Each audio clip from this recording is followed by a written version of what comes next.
Il disait que de toute façon... Véronique Lalonde est une mère de famille inquiète. C'est elle qui avait embauché un laboratoire indépendant pour faire analyser la mystérieuse poussière rouge tombée sur les Moilous en octobre. Eh bien, elle en a fait faire 4 autres de ces analyses dans le mois suivant, à 5 endroits dans le centre-ville. Et les chiffres sont souvent bien pires. Elle sonne l'alarme.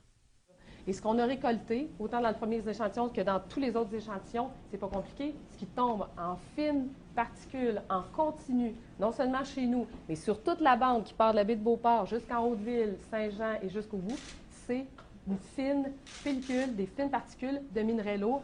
Il n'existe pas de normes sur la poussière, mais les métaux analysés, le fer, le cuivre, le nickel, le zinc et le plomb, sont nocifs.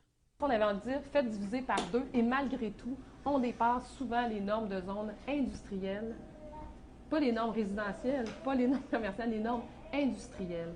Et oui, on prend juste un fin extrait, donc on est dans du concentré, mais imaginez en continu, 24 heures par jour, 365 jours par année. La Ville a annoncé qu'elle nettoiera les rues plus souvent. Le port a installé des capteurs de poussière. La santé publique enquête. Mais Mme Lalonde croit qu'il faut aller plus loin et elle vise directement le port. Allez, écoutez, si ce que j'ai dans ma cour, c'est du nickel, du zinc ou du cuivre, vous allez arrêter de mettre la faute sur le four à bois de la boîte à pain, comme quoi c'est lui qui produit des particules qui viennent contaminer notre environnement. T'sais, à un moment donné, il y a une limite à penser qu'il faut voir toutes les sources.